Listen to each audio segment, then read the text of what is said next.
Good evening, ladies and gentlemen. Thank you for joining us. I'm probably met all of you before by now. I'm Crichton Lang. I'm acting principal at the University of the Highlands and Islands until the 1st of June. Probably our next event, I'll give you details of that, is in Oban next week. The next one will be after the new principal has arrived in June, I think.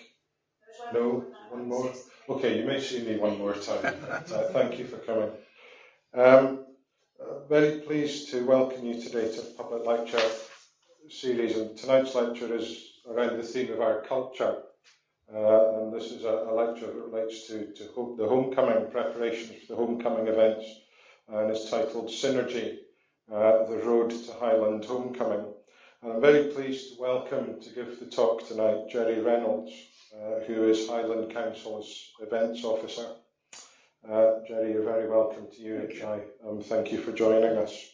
And Gerry has over 30 years of experience working in the events industry. He's an award-winning event manager who has successfully delivered a wide range of events of all shapes and sizes in corporate, private, public and voluntary sectors. In fact, we were just talking before we started there about the core skill set and how that can easily be applied to events on different scales and in different contexts. Gerry's currently hard at work coordinating the Highland Homecoming, which is one of the signature events in Scotland's Year of Homecoming celebrations. Gerry himself graduated in 2011 from Glasgow Caledonian University with an MSc degree in International Event Management.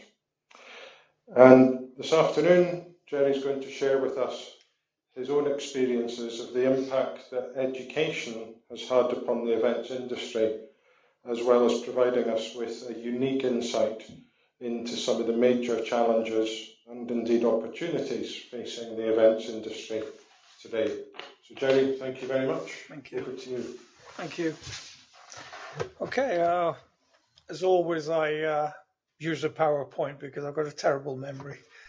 And basically, I'm very lucky in that the events that I organise for the Highland Council are extremely well received. People enjoy what we do, and that's the nature of the events industry.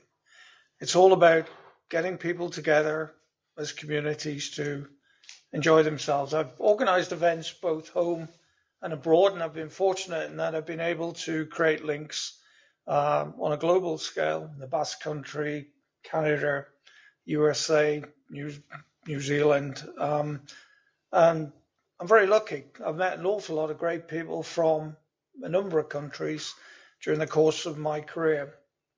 So part of this lecture required me to have a look back, and I was kind of surprised. I've got 35 years experience of organising events, and as you've been told, I've organised them voluntarily and professionally during what I consider to be one of the most dynamic periods in event management history. I've organised world, European, British, regional, city, corporate events. My career was basically with British Gas. I came out of the safety side of gas control and got asked to look after a sports centre, and then I came up here. I'm now part of the city manager's team. I've been involved with the National Outdoor Events Association Scottish Committee.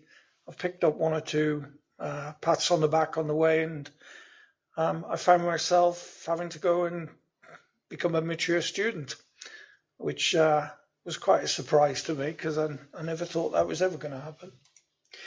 So to set the scene, basically, when I started thinking about this, where do I start?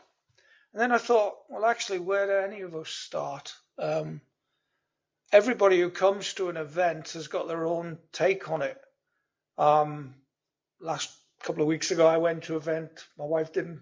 She loved it. I hated it. And then a couple of hours earlier, it was the opposite.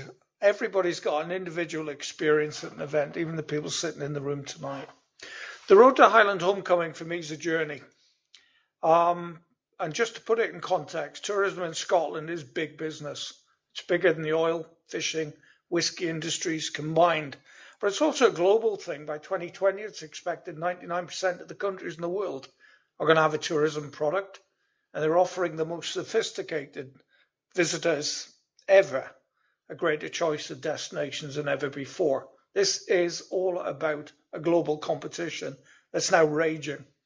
If Scotland is going to increase its share, we need to up our game collectively and individually, and we're doing that.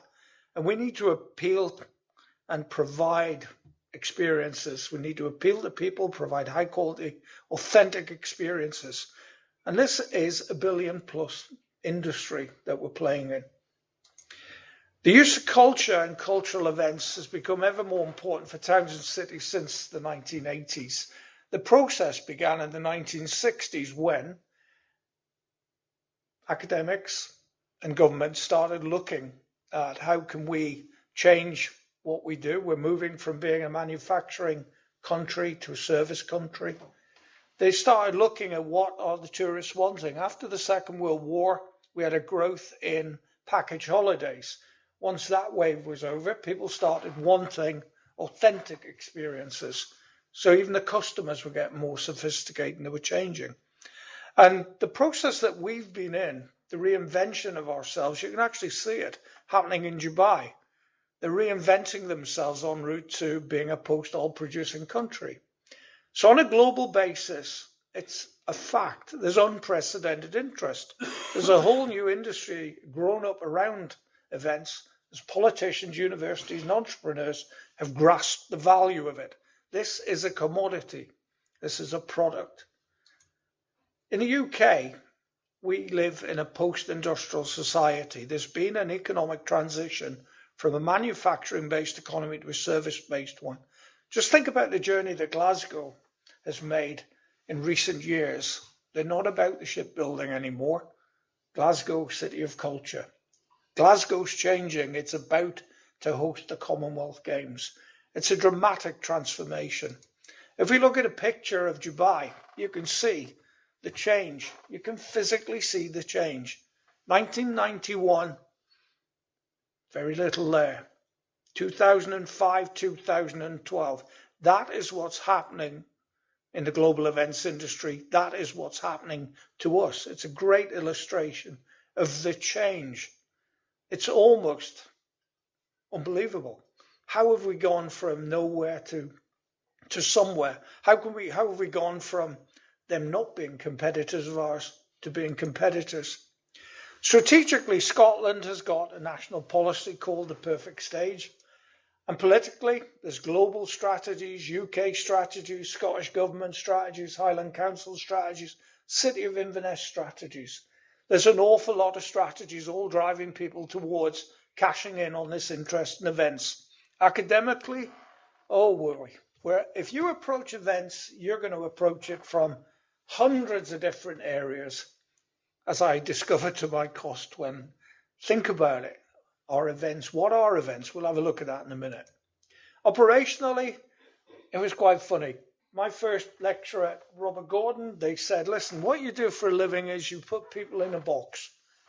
You put something in the box to put them in the box. They go in the box, you look after them, you get them out of the box, you tell people what happened in the box, and then you do it again. I was kind of depressed. I was hoping they were going to tell me what I did was fantastic, but what I do is I put people in boxes. We're all sitting in a box right now. I'm the attraction. We've got you in here. You're looking at what's happening. You'll obviously go away. But that's what I do for a living. It's not clever. I organize boxes. Multiple project management. If I want to make myself feel better, I'm working on multiple events all the time. That's what I do for a living. So I've got a very realistic view of what I do. One of the things people talk about is sometimes stress. My wife used to work at Regmore Hospital, still does work in the NHS. So I have no excuse for talking about stress when there's people operating on people right now. So stress is kind of something that we sometimes over talk. Sometimes we make life too complicated for ourselves. But that's what event management is. One of the things driving what we're doing is there's been a great interest in capitals of culture and years of cultures. The Greek singer Nana Mouskouri, after the Los Angeles Olympics, started talking about having a capital of culture. The Los Angeles Olympics was the most successful in history.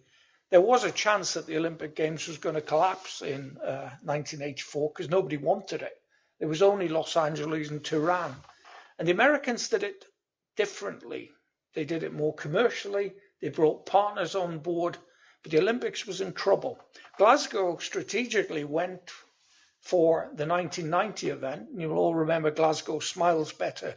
And they used that as the catalyst to change their city. A process that is going through right now. We've got them about to host the Commonwealth Games, and this morning they announced that Glasgow is going to be bidding to be hosting Euro 2020, the football tournament. So they're in competition. What happened with the European Capital of Culture was that in the millennium it then expanded. There was more people got invited to be Capital of Culture. And then they decided that they would have 2 capitals of culture a year. And Liverpool came along. We in Inverness and the Highlands bid for 2008. I'll chat about that a little bit later. So as you can see, culture, years of culture, it's a European-wide phenomenon. And when I was doing research for this, I discovered that from 2015, there's going to be 4 capitals of culture a year. They're going to get a term, and the United Kingdom is going to be in 2023, July to September, which I'm pleased to announce is looks like the year after I retire. So I'm quite happy with that. UK Capital of Culture is a new development. In 2009, they announced a UK Capital of Culture, and Londonderry did it last year. And there's just been a process whereby Hull has been awarded 2017. The jury's still out on Londonderry. The economic impact figures haven't come out, but it's going to be very interesting to see what the review of that will be. Our events and festivals strategy in Inverness was designed after we completed 2008, and basically, it's to benefit and engage with the citizens of Inverness and the surrounding area. I know that sounds like a very small aim, but one of the things that we wanted to do was just focus on what is important. As an organisation, the Highland Council has got numerous goals to meet. As far as events are concerned, this is what we are here to do. What we've had in the past in the Highlands was a few things have been tried. Between 1996 and 2005, we had a Highland Festival. This came out of work that was done in the agencies in the 1960s. We had a development agency up here, and when they decided it was time for it to move on and be replaced, they had a festival, and then it decided they would have a festival to continue it. In 2002, we put in for bid to have the Year of Culture in 2008, and by way of a thank you for the work that was done there, it was decided that we would have a year of Highland culture. But while Liverpool was having its year of culture, we were asking the question, what we're going to do next? And 2008 saw the start of the Inverness Festivals programme. And Paul, what I'm going to do today is just take you through some of the work that was done to get us to where we are today. Now, anybody who thinks that events is a new industry, yes, there's been an explosion. Yes, there's been a recognition of the value of events, but we are working in one of the oldest professions in the world.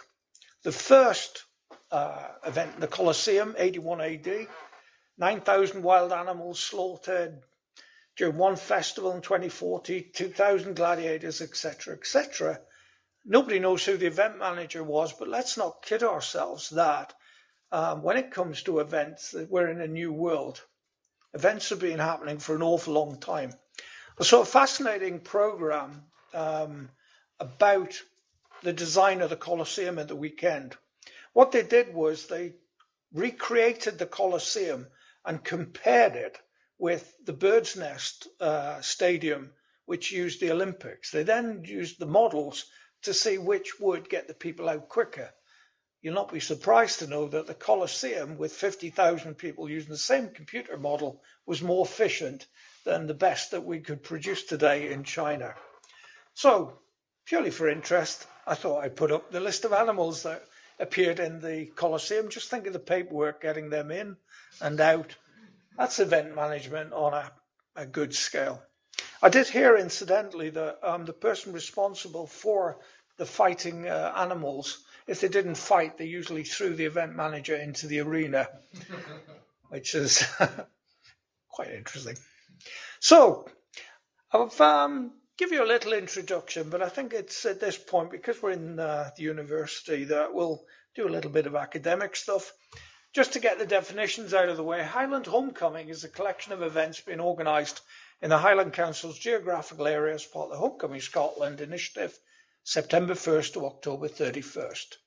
Synergy is a combined effort being greater than the parts. People working together. Actually, we used to call that teamwork in the old days.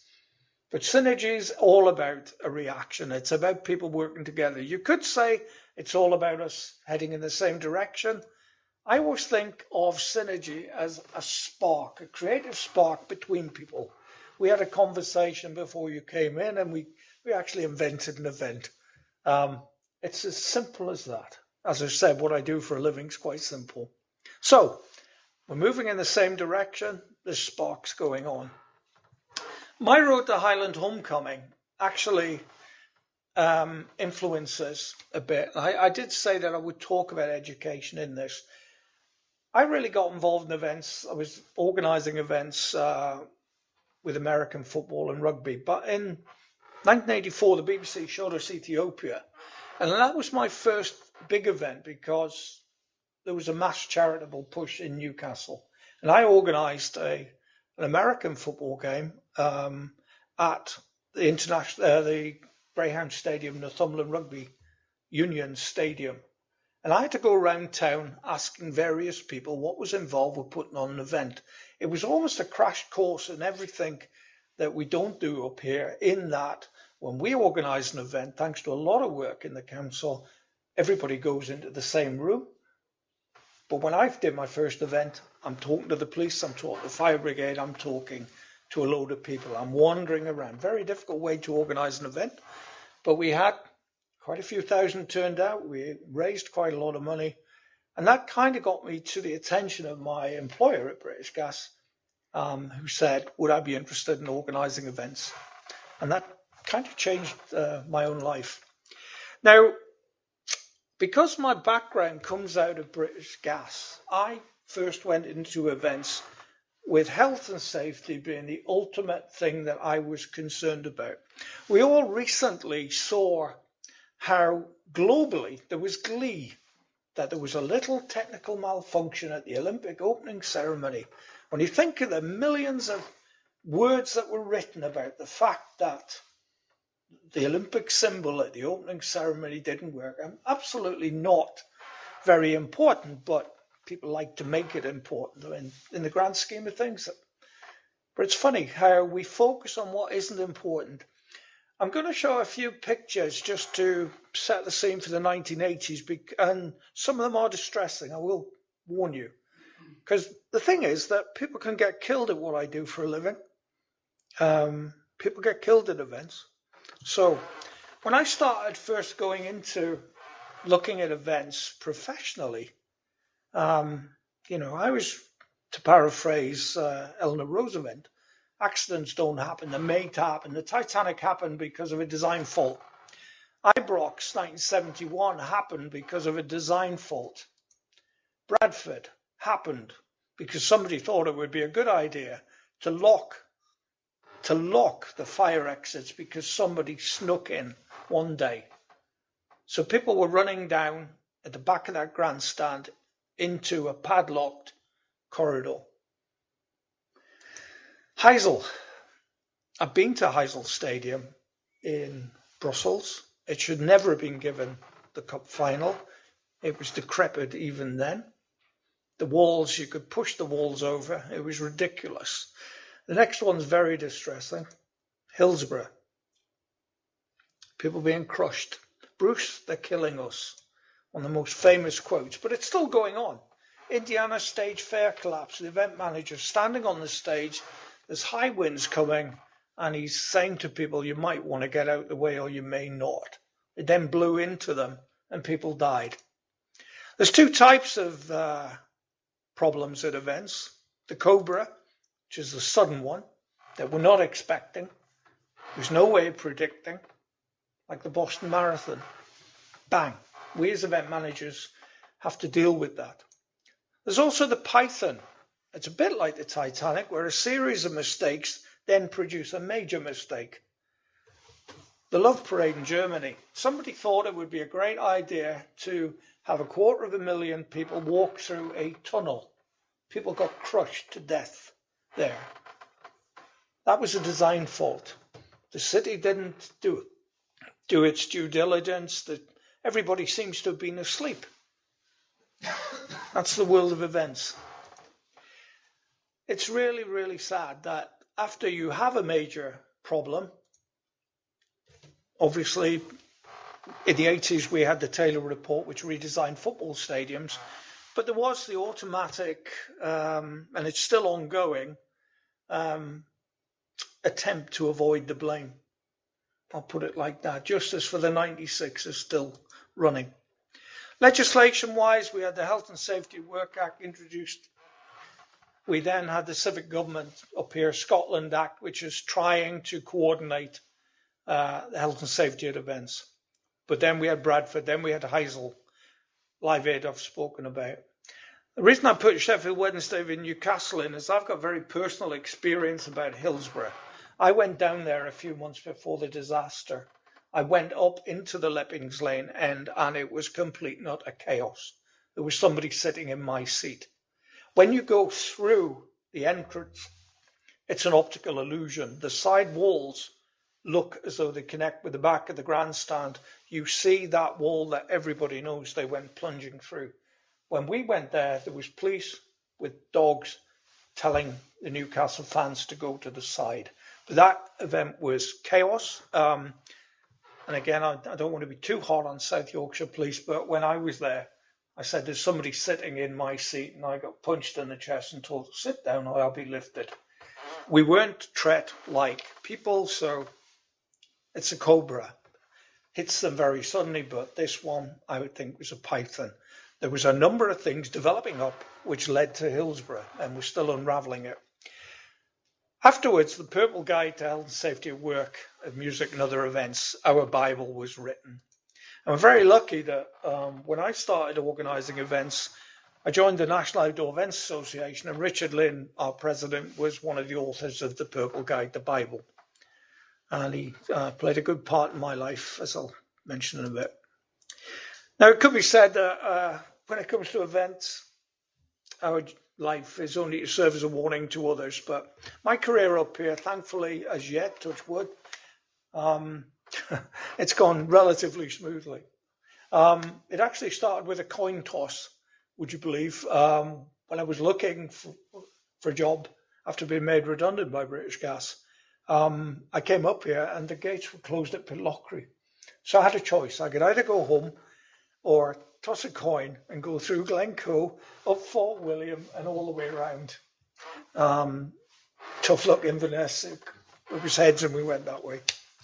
When I joined the Highland Council, I was surprised actually. It was only 4 years old. I didn't realise that there was this big amalgamation going on. But over time, I've been involved in some really interesting events. Obviously, the Inverness Highland Games.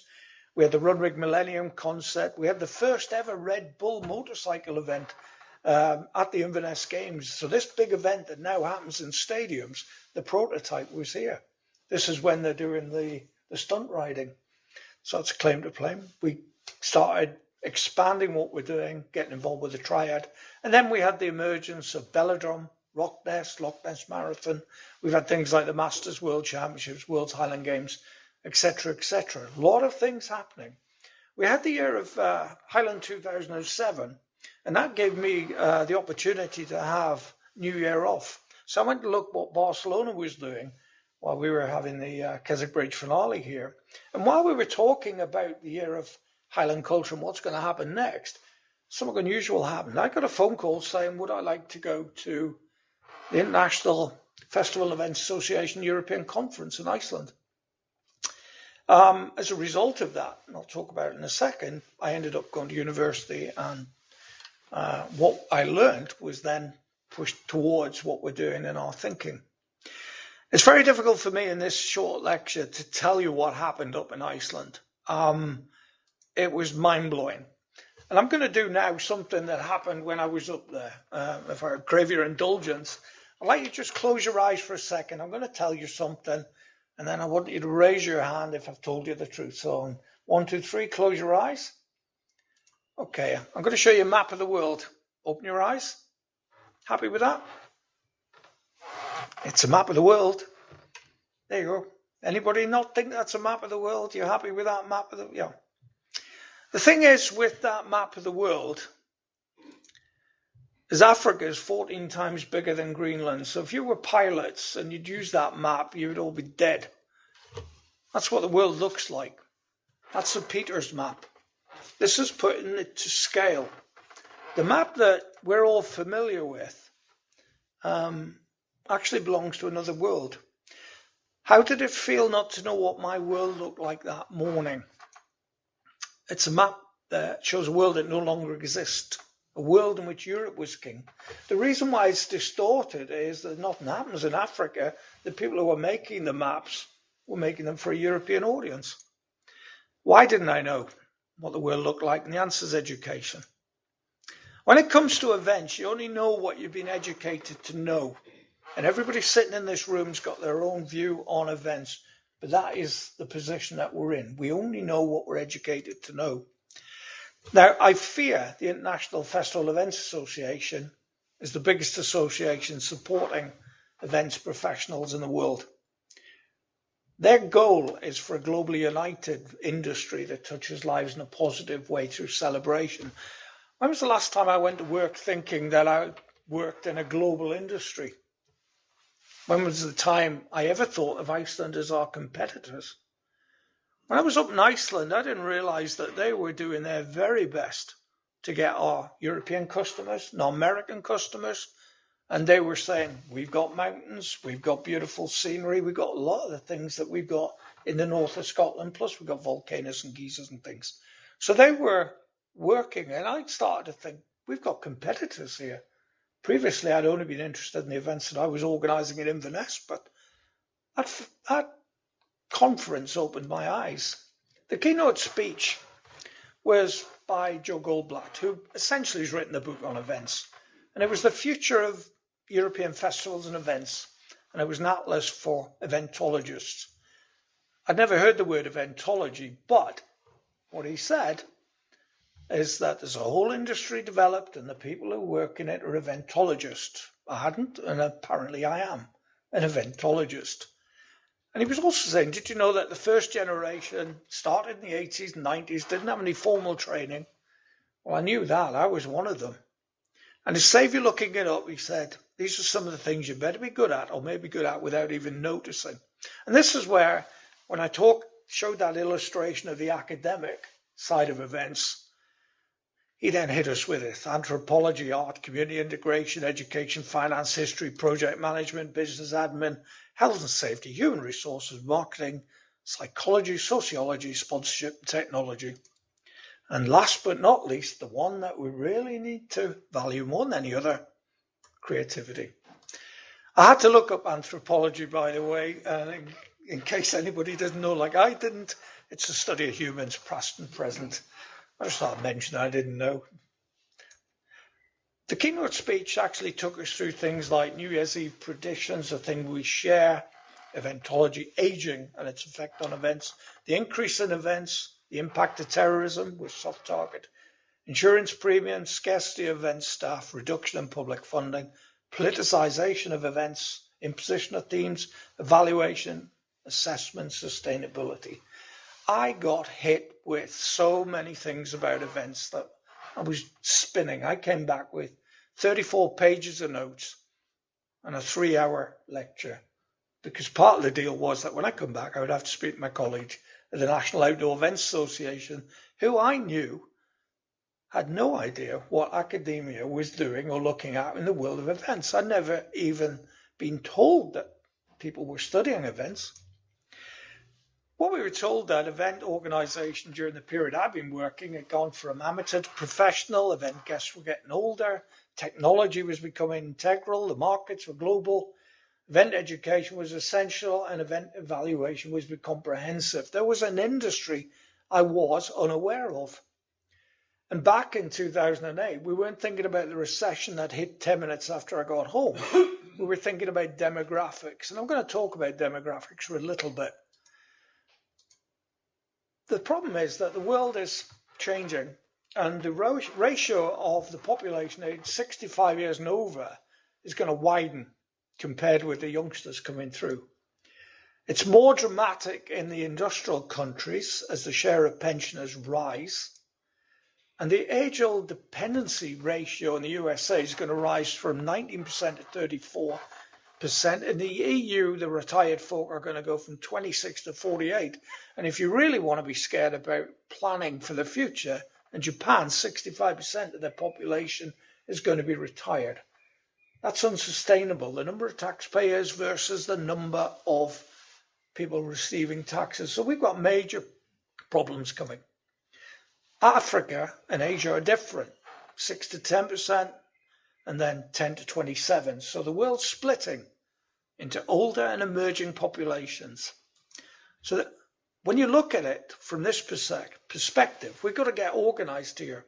Our baby boomers are retiring or expiring.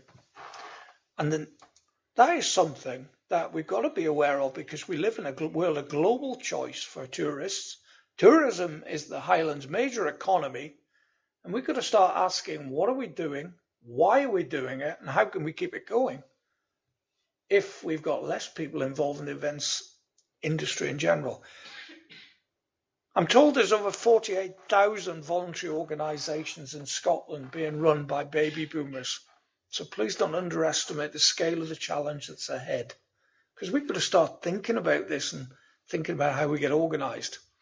Now, the academics, by the way, are disagreeing with some of the things that we do. And up in Iceland, they were going mad about here today, gone tomorrow artificial festivals. All the academic research is showing it's an absolute nonsense to put year-long branding on festivals, which are never intended to sustain interest for a year. And that the public and the media don't wish to be part of anything that lasts for a year, and anybody who suggests otherwise needs educating. If you have a look at what's happening globally, you have some countries who are doing year-long things. You've got other countries who moved away from year-long things. So it's quite interesting. Different parts of the world, we're getting different approaches adopted. Now, we all know that Liverpool 2008 was the European Capital of Culture. But I thought you'd be interested to know that when I had a look at this, it was also the year of the flog, sanitation, potato, the reef reading, languages, Latino, green speed, engineering, adventure, leadership, polar bear, the rat, and the year of intercultural dialogue, which got 10 billion euros out of the European Union. I think we're over-egging the year of methodology a bit. And everybody's still doing it to this day, year of culture, year of this. But it's interesting. When it first started, it was a new, novel idea. Now it seems to be fairly standard. When I went back to the conference in Dundee to speak to the delegates, I felt as though I was speaking a different language. I was. If any other of my colleagues had gone up to Iceland and come back, I wouldn't have really understood what the hell they were talking about. And that's where I was at when I talked to them.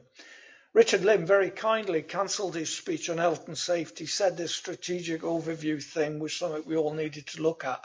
And in the audience, we had two lecturers from Glasgow Caledonian University who were just about to start a master's degree course on event management and said, would I like to join their honours event students in this new course?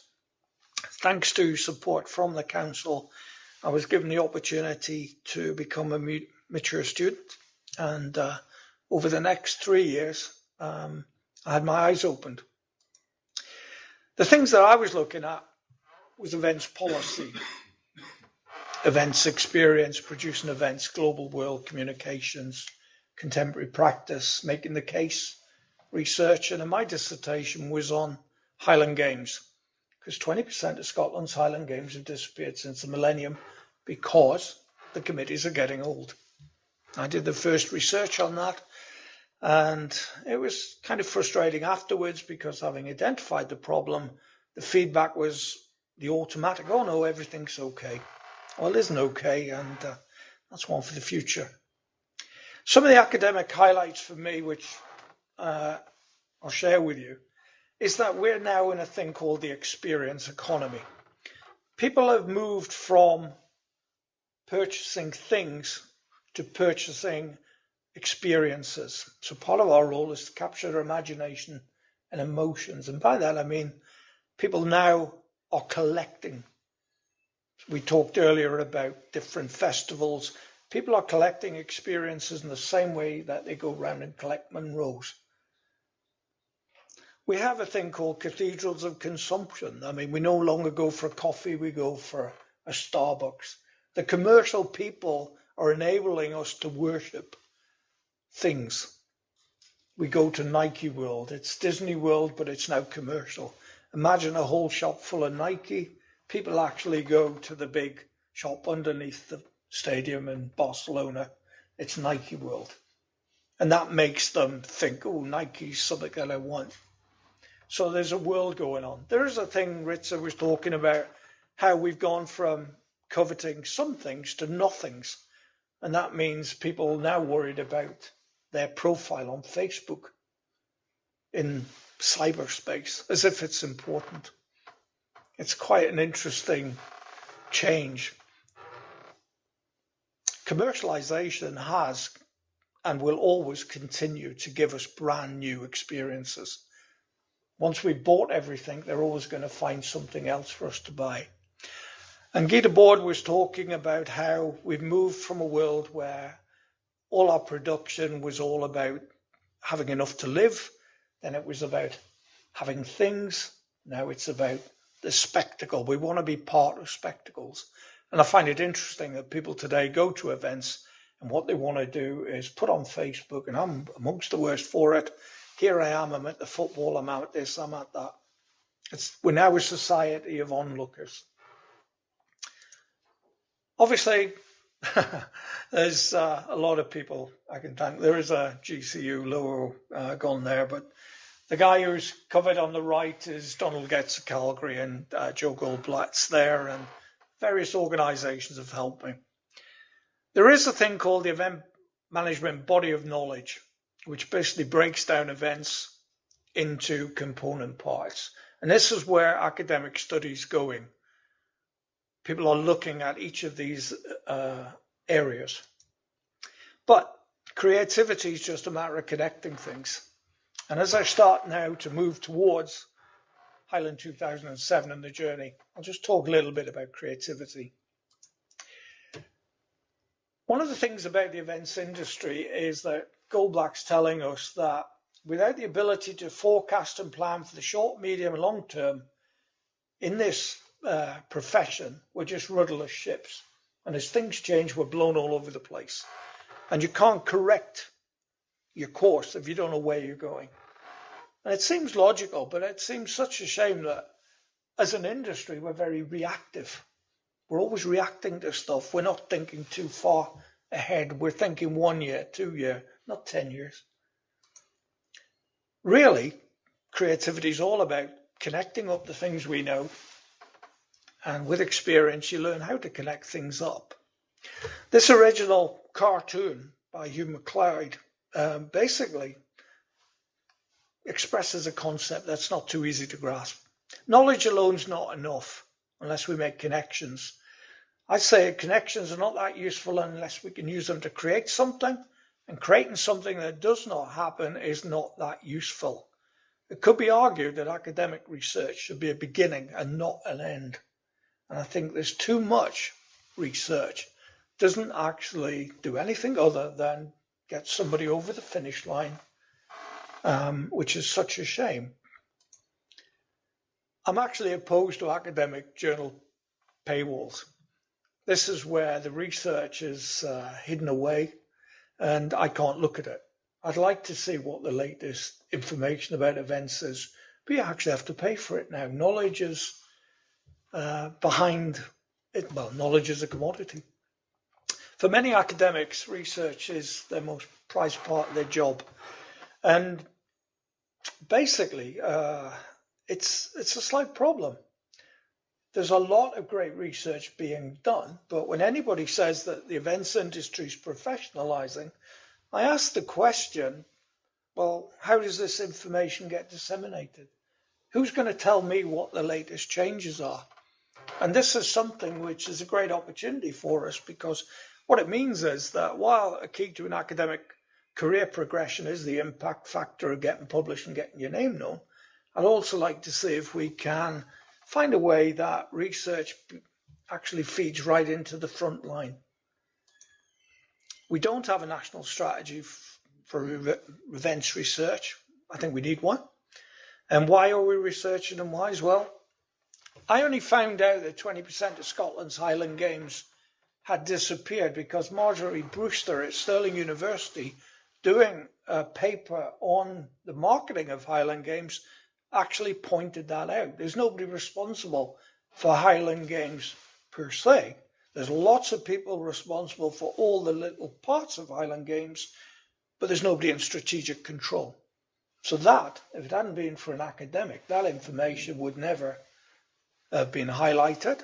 And I used that as the basis for my research because I wanted to know where they'd gone and why, what had happened to them. And that's what I ended up studying. And again, mistakes. It could be. We're only here to serve as a warning for others. Creativity is just connecting things. Stephen Jobs says that if you ask creative people how they do it, they are feeling guilty because they just saw something. Part of what I do, and a lot of the colleagues I come across in event management, we can just see it. And Job says that experience is the secret to being able to make connections and make new things. Maria Popova, she says that it's basically all about nothing's original. We're just building what's come before. And she likens those dots to like Lego building bricks. The more knowledge you've got, the more you can connect things up. The more people you've got looking at things, the more knowledge you've got. It's not about one person, it's a team game. Some of the best meetings I've been to is where we've got a bunch of people and we're all contributing. Cleon says, steal like an artist. Where do you get your ideas? I steal them. I'll put my hand up. Some people call that research. I call it, we steal things for a living. We change them. One of the great areas I've been having fun with is looking back into the history of Inverness and seeing what's back there that we can use. We have the world's oldest Highland Games Stadium. We have events that I can play with. We're looking at it. We're looking at what makes us unique. Every new idea is a remix of one or more. If you're talking about scientific investigation, it's interesting that most scientists consider it a serious handicap to investigate a problem in ignorance of what is already known. And this is why education in the field of events is really important. Originality does consist of linking up ideas whose connection was not previously suspected. So we're doing a lot of that. We're constantly on the alert. What can we bring to Inverness? What can we do in Inverness? What can we do in the events industry that's new, exciting? What can we do that's going to work? The great scientific eurekas, these aha moments, are all characterized by somebody's ability to connect. And that's one of the things we need to be teaching the next generation of anybody involved in events. How do you connect things? Look at things differently. Look. The two general principles of ideas is an idea is nothing more or less than a combination of all the elements, and the capacity to bring them together depends on the ability to see relationships. I'll keep coming back to that. It's all about connections. One of the problems we have in the events industry is the loss of knowledge, and that comes from difficulty we've got. The difficulty being that nobody will admit to mistakes. So how will the lessons learned from the team in London be passed on? How will the lessons from homecoming be learned? How do we educate each other? There's a lot of work to be done because we are not telling each other about our mistakes. When was the last time you read a report on an event explaining what went wrong. How often do you think anybody rings us up to share information, talk about successes and failures? It's not happening. It's a wonderful role for universities there to be a forum for the exchange of information that cannot be out there. Because if mistakes are made, because so much funding is political, then it becomes a political matter. We're very lucky in that what we do here is 100% non-political. Our goal is purely to benefit and engage with the people of Inverness. We're not here to score points, we're just here to put on better and better events if we possibly can. But there is a role there for universities and each other. Festivals or events do require a long time for preparation. They last a short time and there's hardly any time for correction when it's in progress. So it's really important that we recognise that 99% of the improvements, maybe more, made at the debrief stage, which is why the truly successful festivals have creative directors in post for more than a short time. This is one of the strengths here in Inverness. Our creative team has been working for a number of years now, and that's a strength. Build up continuously is what we're being advised. Have a creative legacy year on year. Adapt an organic nurturing approach and avoid building from scratch. It seems simple, but it's amazing how many people don't do that. They try to set something up and it's here today, gone tomorrow. No legacy. It's a one-year wonder. Festivals. One of the problems we have in the English language, a festival can either be a festival which emerges from the community, like a Highland Games, Mardi Gras. The word festival comes from feast, or it can be a collection of events thrown together under a marketing umbrella. And that's a bit of a confusion for us. We're trying to create both here in Inverness. We're trying to market things collectively, but we're also trying to create community festivals. Top-down festivals struggle because you're telling the community what to do rather than suggesting what they should be doing and helping them to grow the festival. And it's a problem when you go down the top-down approach rather than the bottom-up approach. Iceland's small festivals concentrate on highlighting some real distinctive feature of the place and its history. When we were up there, we were told of a village where they brought all the festivals together and they said to them, go away and find something real and distinctive about yourselves. What they did was all the communities went back, called a meeting. And there was one village where they were sitting there with a checklist and they said, we've got mountains. And they said, everybody's got mountains.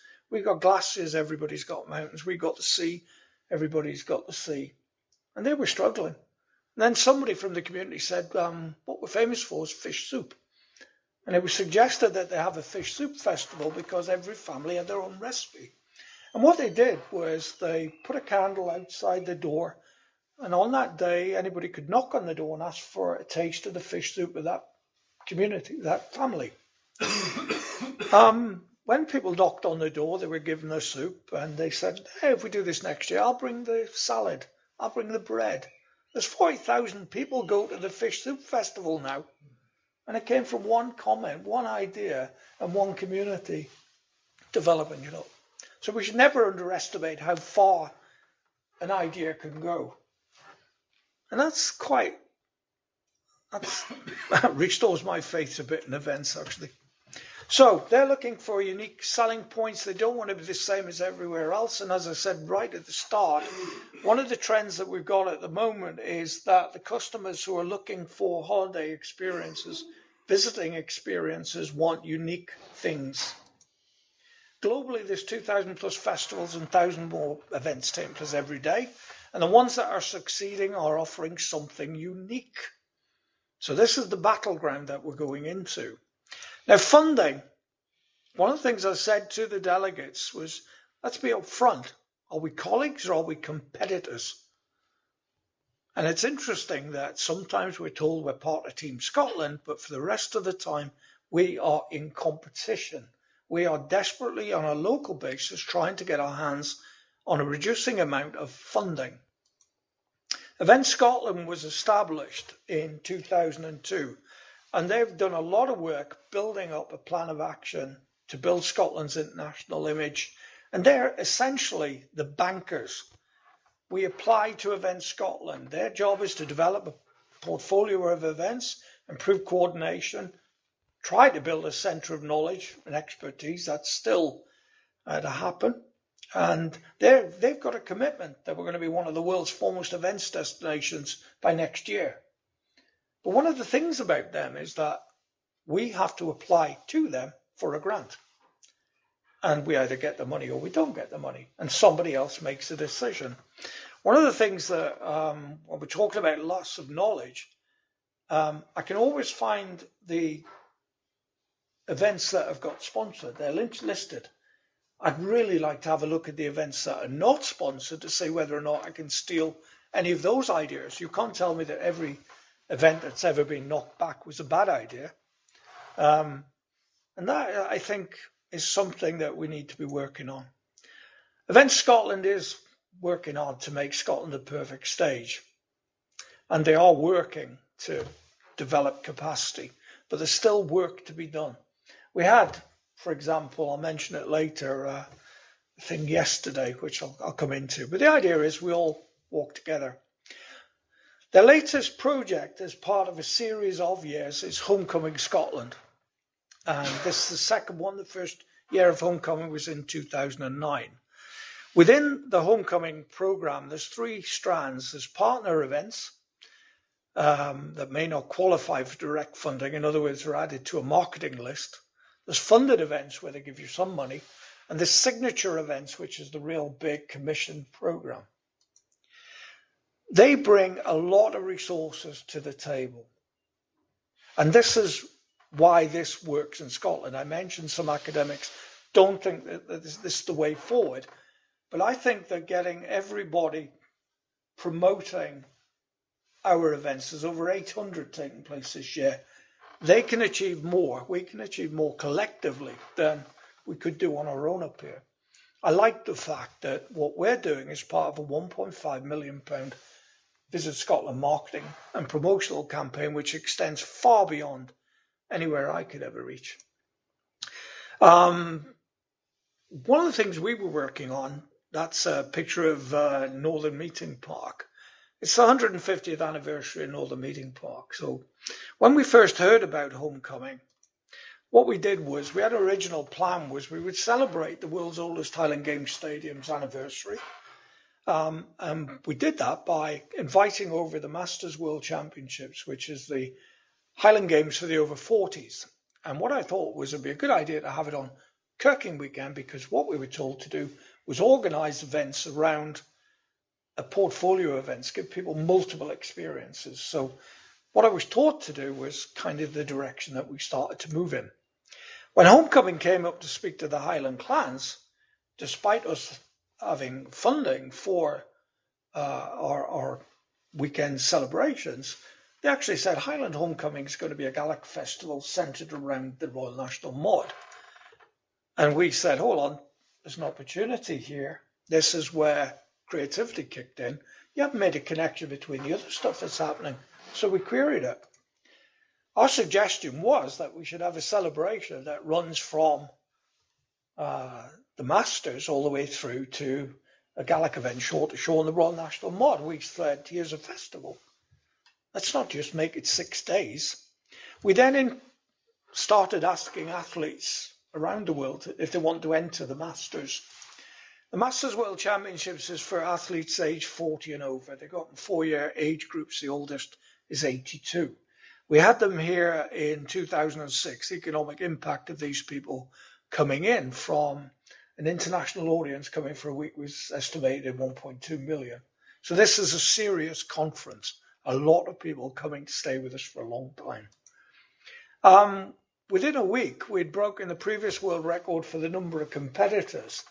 We had to suspend applications. We got up to 190. Over 4,500 things flying through the air need to be measured.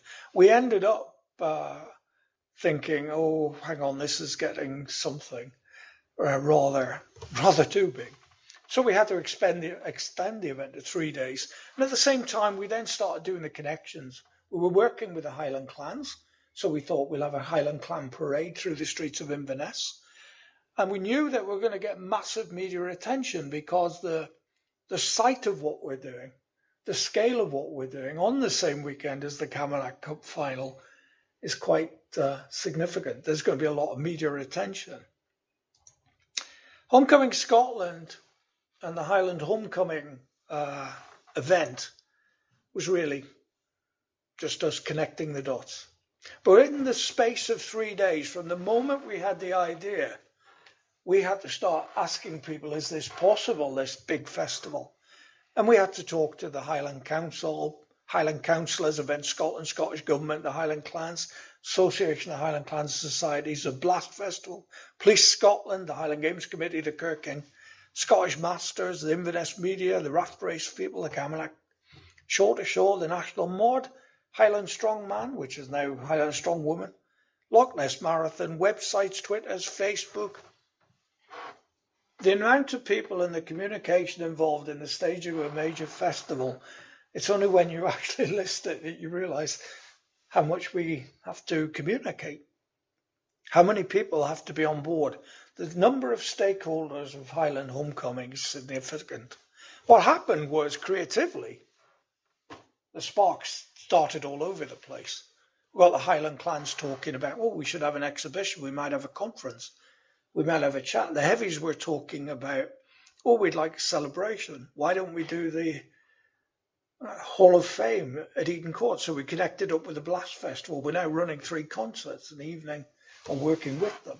There's a lot going on. We then started talking about, oh, should we get the athletes involved with the Kirking of the Council? So the parade's bigger than ever before. And then we had the Central Illinois St. Andrews Society said, we want to come. Oh, you can get involved as well. So in other words, we provided a foundation which acted like gravity. And all these people started coming with these wonderful ideas. And so the Highland Homecoming Festival emerged out of, we made a connection. We saw the opportunity and we brought them together. Now, we know that there is difficulty down the road in Stirling. Basically, there's a Armed Forces Day is happening at Bannockburn. There was a public inquiry yesterday. And to be honest, we're just letting them deal with that themselves. It's not our matter, but the difficulty that we have is that sometimes events go onto the front page of the newspapers for all the wrong reasons. They're supposed to be benefit and engaging, not being a battleground for people arguing. But back in Inverness, the Highland Clans and Societies, we've now got a Highland Clan planning group. They're working at a strategic level. They're working at a local level. The clans are getting organised. We've got 19 clans that are now members of this association, and we're starting to talk to them about these wonderful events that are bringing people in, because we need to help them, and also we need to showcase them. So there's some great work being done there. The Highland Homecoming programme is now going to be 2 months. Event Scotland came back and said, we're pleased to tell you we'd really like you to be a signature event. And the Highland Homecoming is going to start with the Nairn Book Festival as the World Sheepdog Trials up in Nairn. We've got Northern Meeting Piping. Watch this space. If we weren't being recorded, I would tell you that there's going to be an announcement next month about a tattoo at Fort George, but I obviously can't tell you about that. We've got the Blast Festival, and when we're into our big weekend, we've got a ceremony for the Northern Meeting. We're going to put up a plaque for the world's oldest Highland Games Stadium, which is more famous the further away from Inverness you get. There's actually a Northern Meeting Highland Games in Holland, which is named after our ground, which is incredible. The Masters are coming in with their Hall of Fame. We're going to have a homecoming show. We've got the World Championship Day 1. The clans are going to have a Highland meeting. We've got the Camelot Hall of Fame, Parade of the Highland Clans, Masters Day 2, Camelot Cup Final, Kirking of the Council, Masters Day 3, and then we're going to have a Guinness World Record attempt. We're going to try and put 150 cabers in the air at the same time, which kind of means that we're going to go viral. People are going to film this. Nobody will get killed. After that event, we've got a craft festival, the strongman show, the girls, the ladies wish to get involved. It's now a traditional strength festival. Then we're in the Baxter's Loch Ness Marathon, Tomatin 54 Pro-Am Golf. We've got the Royal National Mod, the biggest Gaelic event in the world. We're going to have Parade of the Gales, North Scotland Highland Dancing. We've got Orienteering coming in, Bid Street Theatre Festival, Mod Masked Choirs, Shinty Hurling International Clodden Run, and then we got the Highland Homecoming Halloween show, which takes us into our winter festival. And before you know it, we're going all the way through to December. And just the last bit, we'd done all of that, and then they came back and said, oh, this is good. Why don't we put some more money into this, and we will have a Pan-Highland festival. And so there's other community groups on a Pan-Highland basis being given funding to put more events on. So Highland Homecoming is now Pan-Highland. It's bigger than we even imagined. It's all about synergy. It's all about connections. It's all about people creating things. So when all of that's over, we're back into our normal Inverness Festivals program. Homecoming Halloween show, what we're basically doing is we're bringing all the ghosts back who are here for the past 5 years. So having a ghostly homecoming. We're going to have the pirates, the aliens, Malice in Wonderland. We've lost our minds, but hey, it's all about fun.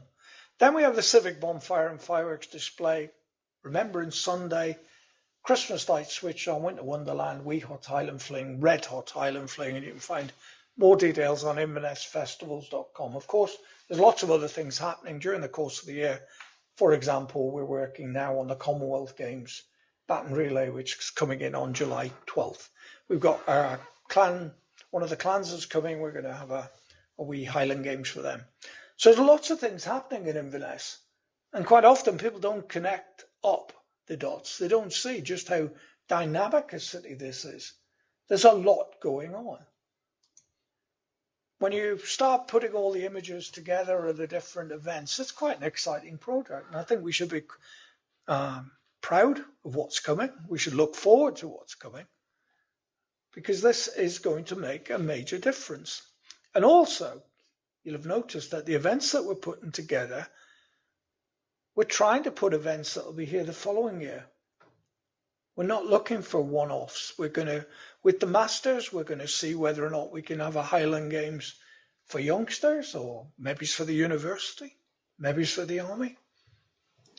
So we're trying to build things, and we're trying to build a foundation that we can work from. We're working and walking in the same direction. Final thoughts. It's supposed to be fun.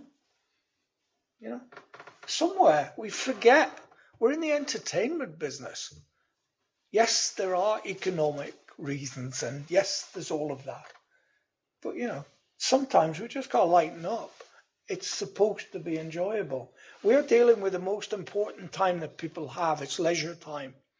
I always say, if, for example, you'd arrived here tonight and discovered that this lecture was cancelled, or I'd cancelled a work appointment, you'd forgive me.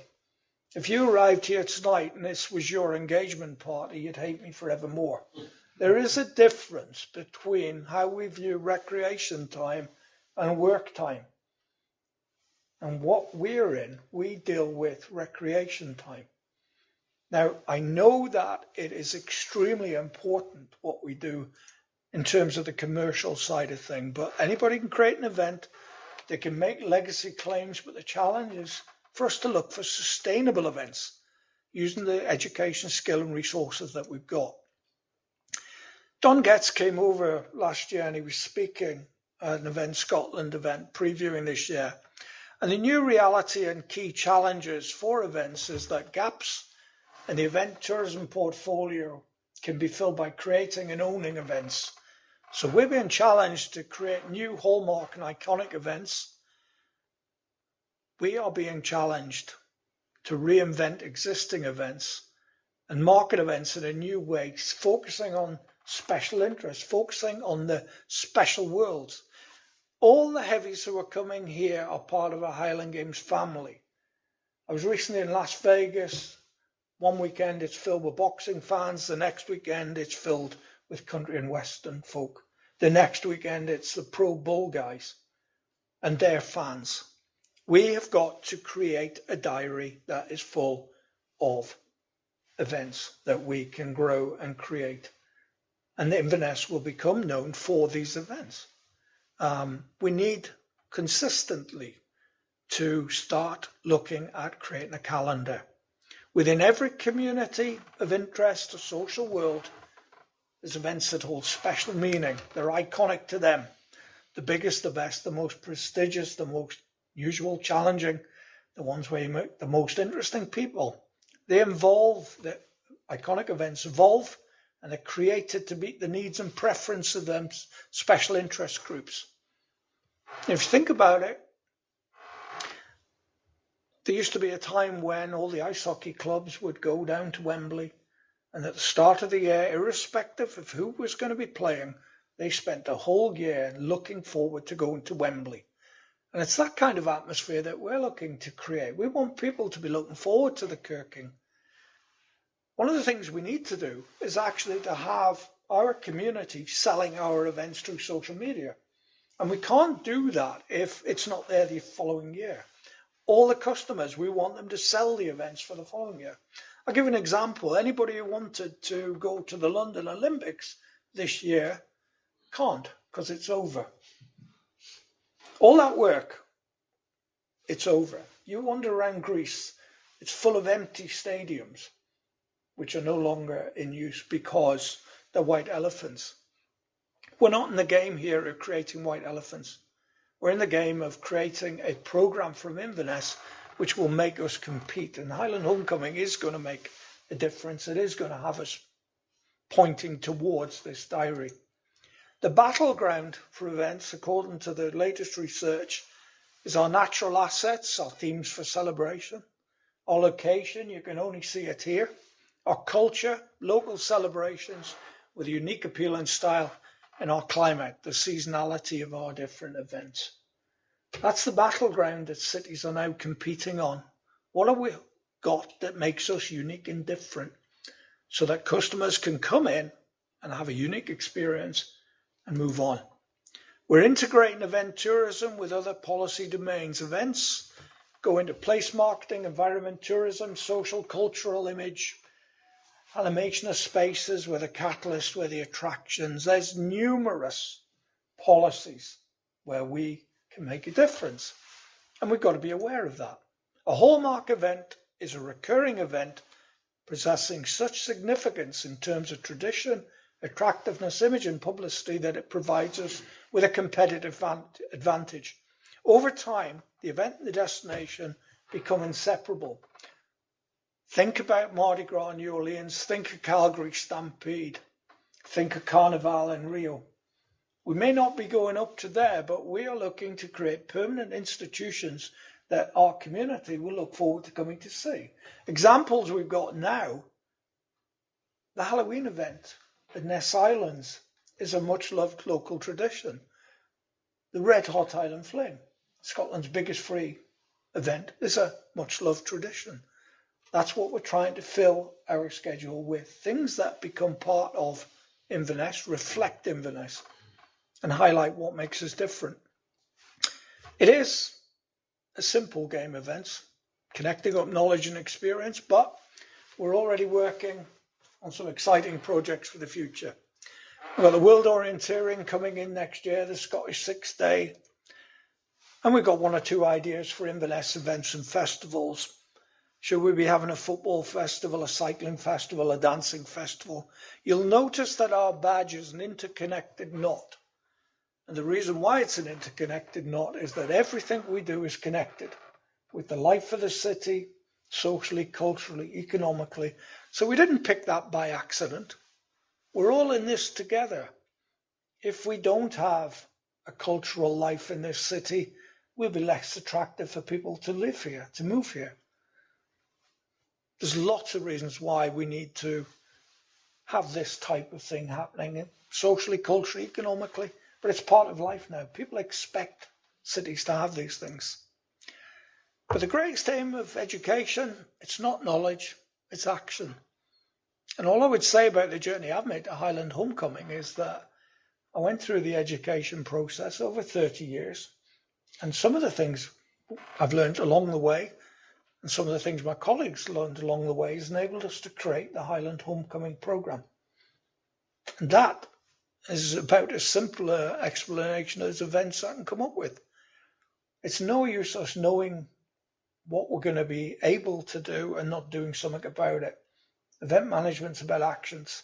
We can all have ideas, but what we're trying to do is to make things happen and happen in such a way that it benefits Inverness. So that, I'm pleased to say, is the end of my little wander up to Highland Homecoming. You now understand how I got there. I'd just like to thank the people who helped along the way. Because I think, please don't think this is a me thing. All right, this is a team game. I'm very lucky. I play in the ultimate team sport. And that makes getting up in the morning quite interesting at times.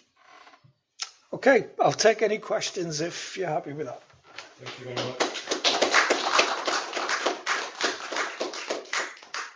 We've got 10 minutes or so we could take 2 or 3 questions.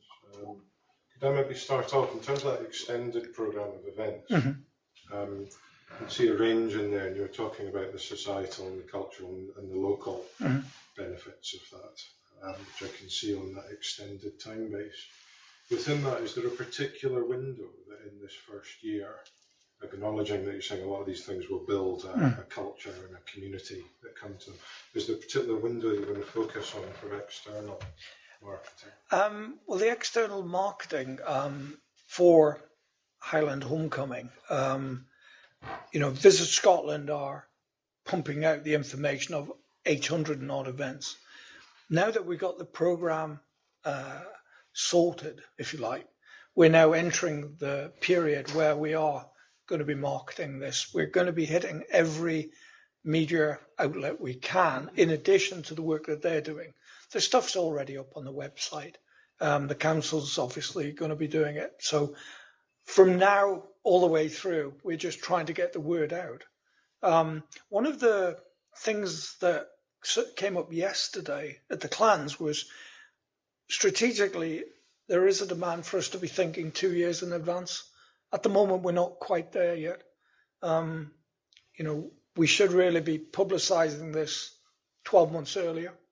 And so that's a change that I think we're going to have to make and take on board to maximise the benefits of these. But these pilot events, we're going to start essentially now, getting the word out. And each of the groups are going now. Some of them, like the Masters, we've had a secret Facebook group with 400 members where we've been into using them for 3 years.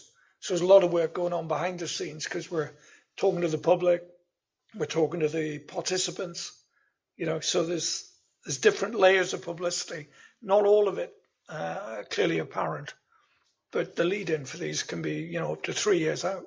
Do you take a strategic approach to say there are areas of peak tourist activity and build that further, or alternatively say, actually, no, that's not what you want to do, you want to extend the tourist period? What we did with this event was, first of all, with the Masters, we had an opportunity to extend the tourist season into September. It's actually because of the numbers that we knew were coming. What we didn't want to do was to have them coming into peak season. We've already, and will still be running, for example, the Inverness Highland Games. That's obviously economically beneficial to the city, but it's also beneficial to the participants because if they can't get a hotel room, it spoils their experience. The Red Hot Highland Fling, for example, we've found that people are coming into the city for 3-day breaks because the concert at Hogmanay is free. And so we're getting a lot of positive feedback out of the Hotel Association, B&B Association. Because of that event, we're helping them. But yeah, we're looking to build a portfolio. If we have everything on the same weekend, then, there's 52 weeks in the year. So strategically, this is a good fit for us, putting that event on there. The Royal National Mod is obviously linked around the school holidays for their group. So we've connected them up at Loch Ness Marathon. So the work that we're doing now is to extend from the summer all the way through. And then when we get to that end, then we start saying, all right, what do we do in January through? And then it's 12 months of the year. So that should be the plan. We should be looking for, despite the weather, we should be looking to see what we can do all the time. Any questions? Sorry. Yeah, thanks for that, Gerry. One of my favourite quotations always is the world will be changed by a dozen small Gaelics. And I try to live by that. You talked about festivals in terms of top-down and bottom-up models. And I have a little experience with when Highland Festival was running, that there were mechanisms whereby events that were being organised bottom-up could tap into the festival in that kind of rootsy way. Yeah. Are there still opportunities of that sort around in terms of what you're talking about today? Yeah, I mean, at the moment, right, we've got the key events designed. The next stage will be what entertainment are we putting on in addition to the supplement. We do the thing, the Bunkers Festival, for example, where we animate the city. I think that there's certainly opportunities for us to enhance the events. At the moment, we're at the costing stage, and then we'll be looking at, right, what else can we do to make these experiences better? I think that there is a gap, certainly on the musical provision side. I think if we had venues that we could put on events, and again, it's the whole finance thing, but I see the music, the culture as being important parts of the whole package. And as you know yourself, when we open up the townhouse and just put a small Highland dancing event, we get an instant, flood of people in. We don't showcase, I believe we don't showcase the talent that we got here enough. We don't have enough locations under cover, outdoors. I'm a great fan of outdoor things. I was in Fremont Street in Vegas, which was a covered area, but everybody knew that's where the party was, the atmosphere was. When you put music inside a venue, you can walk around the venue and never find it. So part of the work that we've done is the basque model, where we, wherever possible, try to put something into the high street so that people find the event, And I think that musically, Inverness could do a lot more, and it's something that's obviously on our minds. But I wanted to be outdoors. I wanted to be, able to be found, because some of the greatest shows, as I've said, you can walk past, for example, Hootenannies, unless you're going in, you'll never find it. And I think we have to be more upfront about getting our stuff out there. I think, for example, this combination thing where, for example, you have the fireworks and we put music into the grandstand. I think there's occasions where we can surprise people.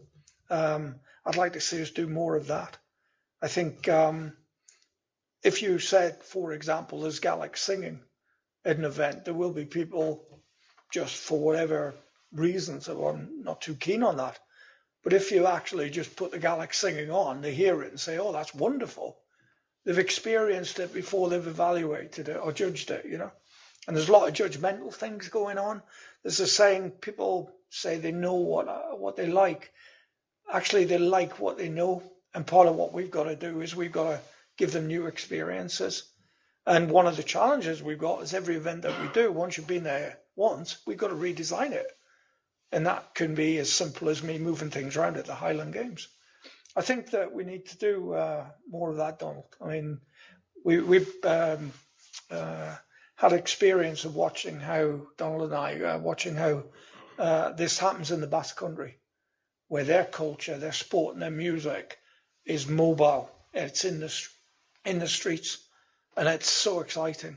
And I think we've got to, in some ways, we've got to take our culture into the streets rather than into the pubs and clubs, out of sight, out of mind, But yeah, there is opportunities, and obviously we're looking to grow what we do. But, it's a good point. We never forget, by the way, the dancing, all the things, because that's part of the experience. If a tourist turns up to see a strongman show and there's piping, we've ticked 2 boxes. We've got time for one more. Sure. I found it very interesting, Gerry, and much bigger than I thought the homecoming event particularly was going to be. And I would agree with your comment about the marketing. I think advanced marketing is important, particularly since with the homecoming, we're looking really particularly at the North American market, and it's with a lot of them, it's their main they're making a holiday of coming to Scotland, and a lot of them, I know with the clan gatherings that we organise, they're always complaining because we don't give them enough notice. They like to know a year or 2 in advance that this is happening, whether they have the not the fine detail of the programme, but at least the event. I think that is important. I fully agree with what you said. I mean, that came up at the Highland Clan planning meeting yesterday. I mean, I actually said that when it comes to events, we should be announcing the programme a minimum of 2 years out as far as the clans are concerned. You know, I know that if, for example, with the Masters, they've known they're coming here for 3 years, and it takes that long to save up. You know, it was interesting at the Bannockburn inquiry yesterday. They said that they've sold 700 tickets for Bannockburn to North America. You know, we've got like 300 for the Masters. That's by the by, and I'm quite pleased with that. But the point is that they had a false start there. Originally, there was going to be a July event in Stirling. Then it got added to June.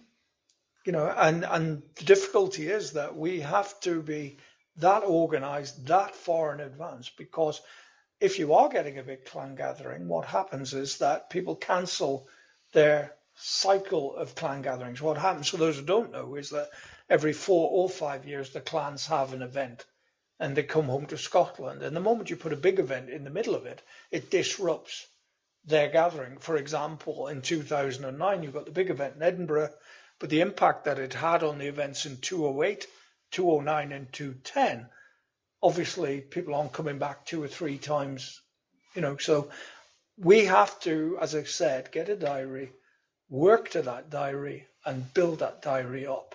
And once we do that, we will get back to what we do in our normal lives.